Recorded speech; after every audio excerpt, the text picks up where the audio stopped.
I'd like to start by thanking you both for being here today, or all three of you for being here today. Great to have Tom from our team on board as well, who was involved in this brilliant project. But obviously, the big thanks go to the guests, the customers, the directors from TUI Amusement, who've taken time out of their incredibly busy diary. Before we get into questions, I'd just like to, for the listeners, kind of give a little bit of background about where you two come from, the way that I see it at least, and please feel free to add things to that. Because I think it really makes an interesting story to hear about somebody like Peter, who's been with TUI throughout the TUI group in all sorts of different roles over the last 20 years, I think. You know, from everything from, I think, emergency manager was one of your early titles, through chief digital officer or digital acceleration officer. You were acting as HRD as well when we started this project off.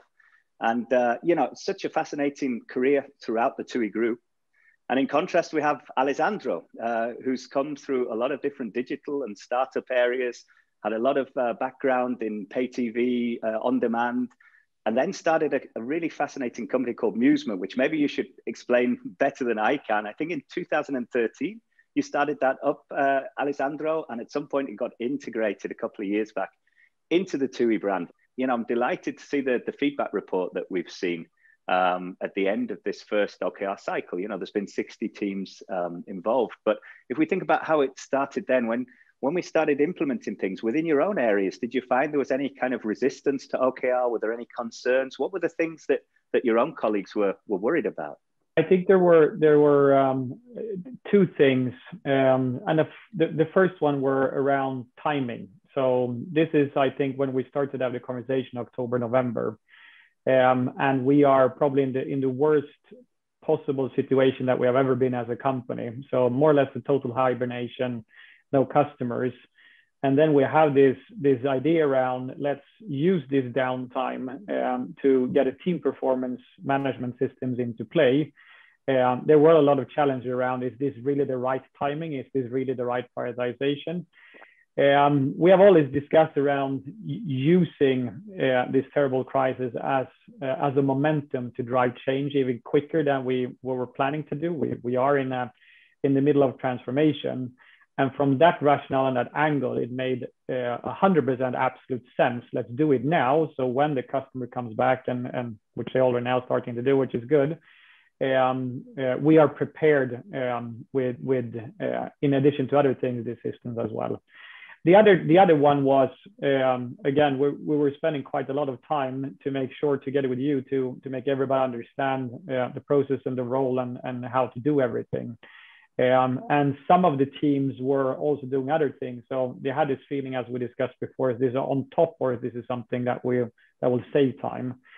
And there were also a worry around the operational team when they started to understand, we know it works really good in product and tech, but can it really works for operations team? So these were the main three, I think, valid discussions that we were discussing during this period of implementation. First of all, when we started again in 2018, there were some people who already had the experience of 2015 who said, again, OKRs again, it didn't work the first time around, so why should we trust the process now? So obviously that was a doubt, but luckily I would say we were able to overcome that. I would say that a topic that came up a lot, and I think this is pretty consistent throughout the times we implemented OKRs, is the, let's say, questions around how to best match a top-down and a bottom-up approach, how to best make sure that the contribution of all the teams who really at the edge of the organization see the problems and potentially also see how to solve them, rather than just the very, eagle's view kind of approach that the board might have, and how to make the best of these two approaches. Now, that was a question that came out a lot. The other thing that people were not necessarily super happy about, at least in the first iterations, was about the interdependencies of targets, right? I heard a few times the comment, well, actually, those guys in that team have this in their OKRs, and they say they can't deliver that without my team doing something, but my team didn't know that in advance, right? So now it's not part of our OKRs, but it's part of their OKRs, and so they claim that we're not supporting them enough or that kind of stuff, right? So obviously, but that was good. I think actually that was a good insight, because this tells you that, you know, this OKRs allow organization to have certain issues emerge at the right time, right? These things, it's not something that OKRs created. It's actually something that was already there in the organization, only that the organization was not fully aware of that. So OKRs allowed these issues to surface so that we could tackle them in the most appropriate way, right? And we started saying, well, actually, you know, there are interdependencies between these 2 or 3 teams, even more than we suspected. So we need to work closer, and we need to make sure that these teams work closer together for the next cycle. And or we need to make sure that they discuss trade-offs ahead of the time, right? Rather than during the OKR cycle itself. So a lot of these insights is definitely precious for a learning organization. Yeah, and I got a great quote here out of the review report that Dominic and Laura, we should mention those 2 heroes by name here as well. They were absolutely amazing, organizing everything, coordinating the whole project. And in that report, there's somebody's written something about being skeptical. I think we'll just blend it into the film, because we were skeptical at the start, but in the end, we realized it helped us to achieve more and focus on what matters. And those are the moments where I think we've done a good job. And I feel like, you know, we've achieved something as well. As a consultant, you're always interested in helping your customers achieve. But if you get a feedback like that every now and again, it's nice to say, okay, we did okay. But Tom, I'd like to just pass the microphone to you for a second as well. Maybe you can talk about those initial trainings you had with the direct reports from Alessandro and Peter. How was that experience for you, Tom? It was a really enlightening experience, given the difficulties of the situation with which you found yourselves in. And I was wondering, actually, how much benefit you took from the information we gathered with the wider community as a whole, and how much that influenced the decisions you made moving forward from as Alessandro, you touched on that 60% up, 40% down policy that OKR brings to you. Did the information we gathered really impact the direction you went in over the next 3, 6, 9 months? I think in terms of the process, it definitely did, in the sense that obviously, again, we already had as a guiding principle the idea of a desire to incorporate as much bottom-up feedback as possible. Again, we are an organization that truly believes in the concept of empowerment. You know, we even made it as one of our objectives. We even, as Nick and Tom might remember, discussed a lot whether empowerment was even the right word. Actually, we prefer the word power, because empowerment, you know, is something that someone gives to you, where we said, no, actually the organization has the power to, I would say, self-heal. And so we really wanted to do it, but I would say it's easier said than done, especially in such a large organization with such a big diversity among teams, right? I mean, thousands of people working out of 50 different countries, very different background, very different day-to-day type of jobs, right? I mean, we have tech developers, and then we have marketeers, and we have people welcoming guests in the Caribbean, right? So it's a very diverse organization. So making sure that all those voices could be heard was definitely, you know, a challenge on one hand, but the fact that it came as one of the key feedbacks really pushed us even harder to find a way to make sure that was happening. And I am really happy that we did, actually. And that's a really interesting juxtaposition, having those 2 types of expectations, which are in many ways conflicting, but where objective and key results can hopefully align that process. And I'm just wondering, because it's such a different methodology for some people, so from a tech startup who have tried it on 2 previous occasions, it's almost the 3rd time lucky, as you put it, or the 3rd time was a charm. I'm wondering whether you have any advice to businesses who potentially have more traditional types of leadership structures, so more hierarchical types of leadership structures, who are struggling to change from mindset? And maybe Peter, you have some insight into this one. I think it's a really good question, and in all honesty, something that we did discuss with you, right? In terms of again, most corporate they have performance systems, and OKRs potentially, if you don't know the details, is an overlap or in worst case scenario actually conflicting. So we spent a lot of time analyzing what we had already from an objective-based traditional one, and in terms of OKRs and what will be there. And what I like with if I would separate those, in the end, what we came down to and concluded with was that in most cases, the performance management systems were around salary and bonuses and that kind of things, while the OKRs are driving team performance based on ambitions and, as you said, the moonshot initiatives that will have another outcome. And I think those two together are definitely not conflicting. I think they are contributing to each other. So we're now going through the mid-year review from a performance management systems, and we can see now that the OKRs mindset are also starting to affect the mindset of setting the objectives in the performance management setting from a bottom-up perspective. So I can see that they are coming together. So the more traditional company that have basically said no to OKRs because they think they have something in place need to reconsider. That's the conclusion.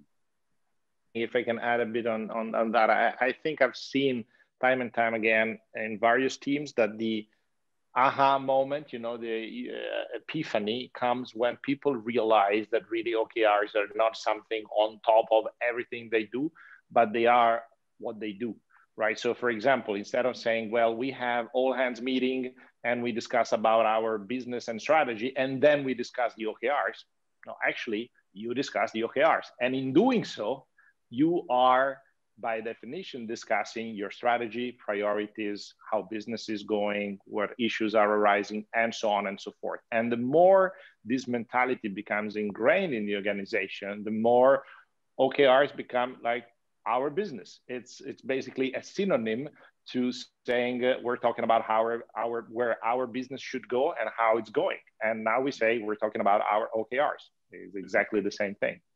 If I would put myself in your shoes, we probably wasn't the easiest client in that perspective, because I mean, as Alessandro was saying, we were basically breaking everything apart and put it together on something that originally was a 3-year plan, and we decided to do it in 1 year. And in the middle of that transformation, we wanted them to introduce OKRs at the same time. And also, just to add an even more complex layer into this one, we had to do it in a virtual basis, which I think, I mean, virtual is fantastic for efficiency, but to build trust and relationships, I mean, from a practical perspective, we have actually never met in person. Yeah. And we've still been managed to work, which it's probably unheard of before COVID-19. Yeah. And we still made it to work, which I think is a huge accomplishment. Thanks to you.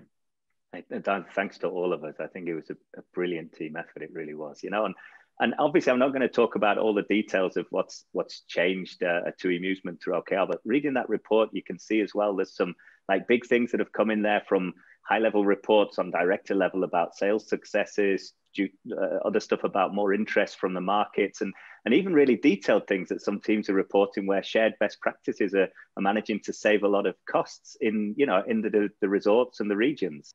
The difficult situation we found ourselves in has presented opportunities to potentially expand, opportunities to try and recruit some really high level people to come and work with you. How have you managed that situation, and what opportunities has that presented? I think we took an early decision that we would drive the transformation at a higher speed and use this terrible crisis and situation as an opportunity. And one of the things that we were committed to was to continue to expand our product and tech teams going forward, to continue to build a platform, both operational platform, but also distribution platforms there. What we found, though, I mean, some of these colleagues that are coming in from all across Europe, they have been exposed to OKRs before in their previous roles. And they also like the way of working with OKRs, the transparency, the trust, the interdependency calls, and it gives them clarity. There's also another tool for us to recruit talent, which is really, really important. That's if it's one of the things that we will focus on going forward is to continue to recruit, especially product and tech talent, so they can work with state-of-the-art tools that we get from the Milan acquisition, but it can also work in paradise destinations all around the world. That's the aim that we have. That's wonderful to hear, you know, that OKR is attracting the right kind of people. And I can say on film here as well now that TUI Musement is a great place to work. It really is. We work with a lot of organizations, and that recommendation comes from the heart. But I'd like to also switch it around and think about the other people that you're interfacing with. So not just the outside world coming to work for you, but what about your colleagues within the TUI group? Have we caused any ripples? This has started at Musement. Now it's the whole of TUI Musement. But what about the actual TUI group? Have you had any feedback or any comments? Has anyone noticed what's happening around you? If I start, Alessandro, yes, we've been actually kind of vocal around it as well, because it's part of our transformation story. We have been presenting that what we have been doing from OKR perspective, both to the HR community for the entire TUI group, and we know that there are interest from the rest of the group to look into this one as well. So definitely, yes, we have managed to get some interest and attention from the wider TUI group. Yeah, and definitely look, I mean, I think product and tech communities almost expect OKRs to be there in the type of company they want to work with. So I think it was really beneficial for us because, you know, on one hand, you know, people can be attracted to work for a large organization in travel, especially, you know, with the crisis that we went through. Probably travel startups haven't been very attractive, right, over the past 12 months. So travel in general has been very challenging. But, you know, if you are going to work for a travel company, you're going to work for a big company that gives you the assurance that it's going to be there for the long term. But obviously, if you join such a large organization such as TUI, and you are maybe used to work in a natively digital company, you might be a bit concerned about the ways of working. You might be a bit worried that you might find, you know, bureaucracy or old ways of working. So coming in and immediately realizing that we're actually using OKRs throughout the entire organization, I think was very reassuring for a lot of new hires, and definitely sped up the integration of new people in the teams. We talk a lot about data-driven build, measure, learn stuff within Win with OKR. We like to lead by example, and it's a dangerous question. You know, hopefully we pick the right people to ask, but really, to be 100% honest, do you think there's a return on invest in what we've done with OKR? I definitely think so.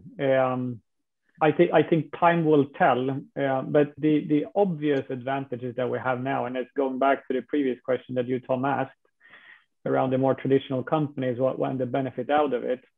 I think one of the things, just to build on what Alessandro was saying as well, the way that you can communicate strategy and priorities to the entire organization, because it's all transparent, that is hugely beneficial in big corporations, because normally that's really difficult. I mean, when you think about big corporation, you think about silo thinking, and OKRs is one of the things that will help you get the transparency across those silos. Silos is probably Swinglish, silos in terms of that one. The other part I just wanted to mention, I'm doing a bit of a politician answer, saying something instead of the question that you asked, but I just wanted to say something I was thinking about, and that was one of the first part that I really saw the power of OKRs when it comes down to the details and anecdotal was in one of the teams we had this audit, and one of the audit points was around data cleansing. Something that the team haven't really prioritized, and every time they try to get it done, it always gets pushed into the backlog. Now they took this conversation around dependency. They met with the product fulfillment team, and they agreed to put it in the OKRs, and everybody walked out there because they know if it's in the OKRs, it will happen. And I like that tool to be able to have those trade-off decisions, to have those interdependencies, discussions in a way that you don't lose engagement. You have a bit of a guiding rule around it. And this is just one tiny example of all the hundreds of discussions that we've been having in the last couple of months. So with that as a context, if that works like I think it does, then definitely it's worth the investment. And if you think about return on investment on such a big organization, just the fact of, again, as Peter was saying, alignment, having the right investment decisions, making sure that these thousands of people are really focused on what matters for the business. I mean, it's pretty easy to calculate if you just think about the cost of running such an organization, that if you speed up decisions by just a couple of months, or maybe make sure that 10% of the teams are more focused on the right thing, then clearly the return on investment is pretty immediate, right? So if we can just think again about the start of the project. And I think I've seen a lot of things in my career, but what I've never seen is a whole industry press pause for 12 months. And what struck me at the start of this is you had a winning team. This is something we try to sell. This is something we try to establish at a lot of customers. And it's always great for us if we win a deal where there's a winning team there already, because you can build so much more. But what you could see is that winning team was wounded. Their industry had just said, stop, we're not ready for you for 12 months. At the same time, you were going through a restructure.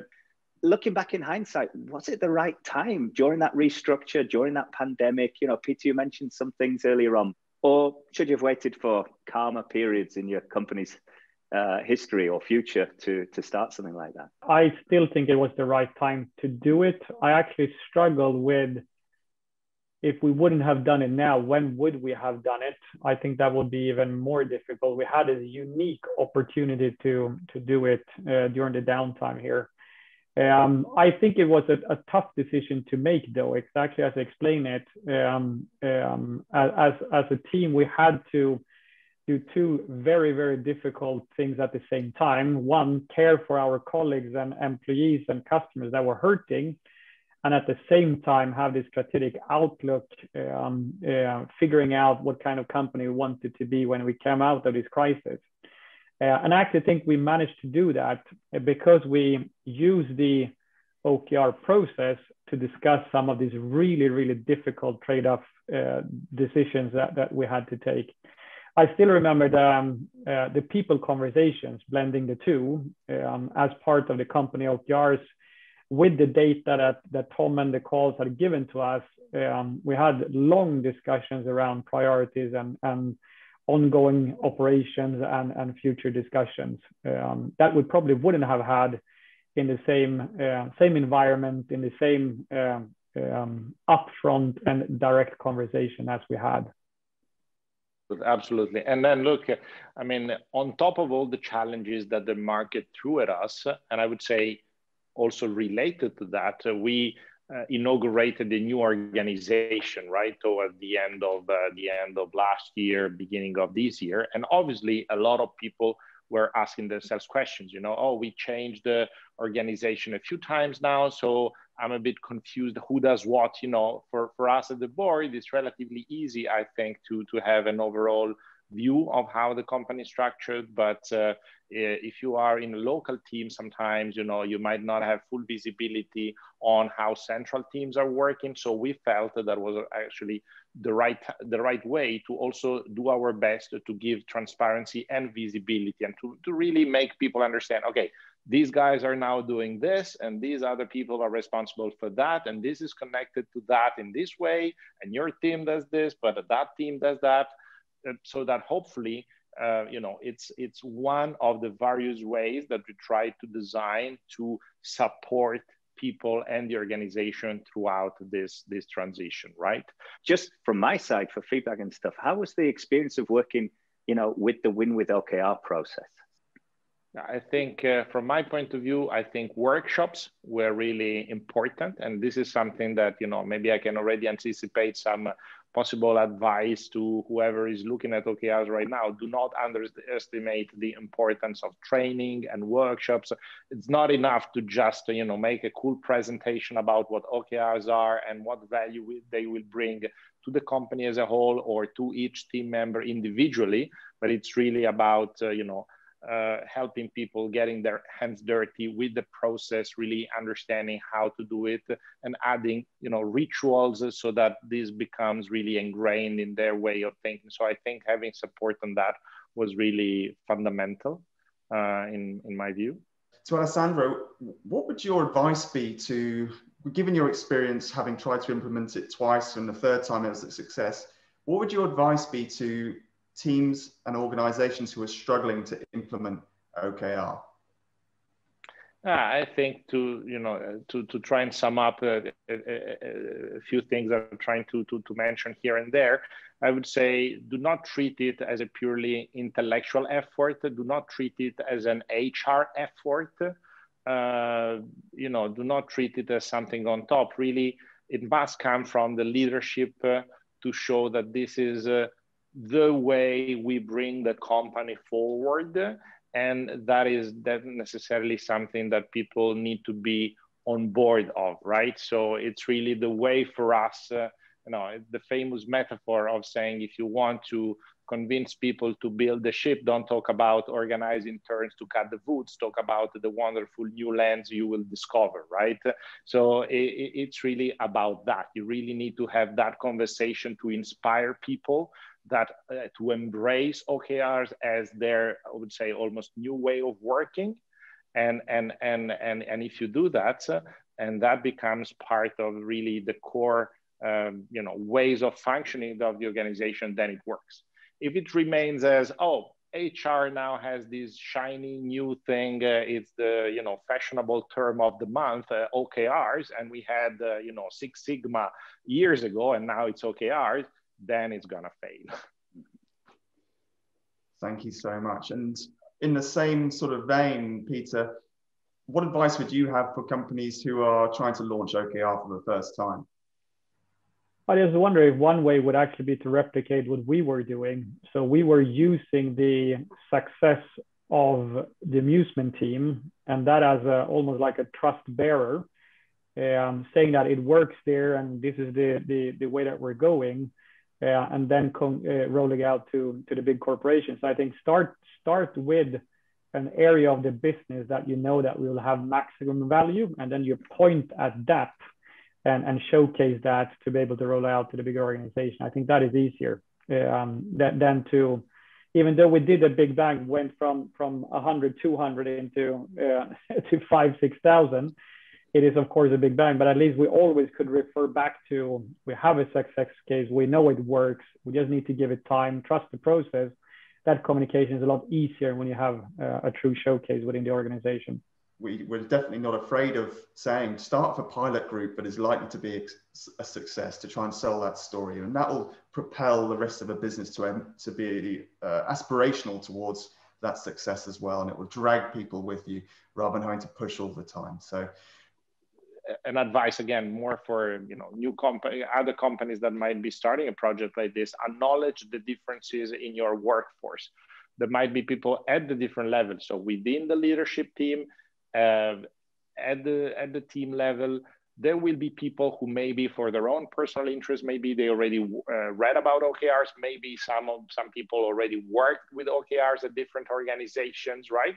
And there might be challenges with them because maybe they implemented OKRs in a certain way, which is not necessarily ideal for this organization, but they think the way they did it in the past was the best, right? So you have a certain set of challenges with those, which are completely different from the challenges you might have from someone who never heard about OKRs, really doesn't like additional processes, thinks the dish is already quite full and they have to focus on day-to-day things, whereas they maybe think that OKRs are for the shiny strategic projects, not for their day-to-day hustle.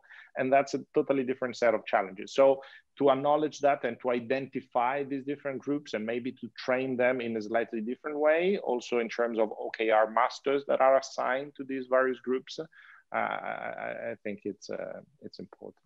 It's been absolutely wonderful talking to all three of you today. And again, I'd just like to really, really thank you for taking this time out. I know how busy you are, and I know what this means, especially with yourself traveling, Alessandro, as well. I've got one big benefit of doing this virtually at the moment. Normally, I should give you a bunch of flowers and a bottle of wine to say thank you now, but I can't do that online. But I'm going to give you a big verbal thank you. And yeah, if there's anything we can do to help you guys in the future, we really loved working with TUI. And yeah, good luck to you. Good luck to you all. Yeah. Thanks, Thank you, guys. Thanks, Tom. Thank you very much. Thank you, guys. It was a pleasure. Yeah. And Peter, I refer to that sign on your shoulder again. Done is better than perfect, but that was pretty perfect, and we're done. So thank you so much.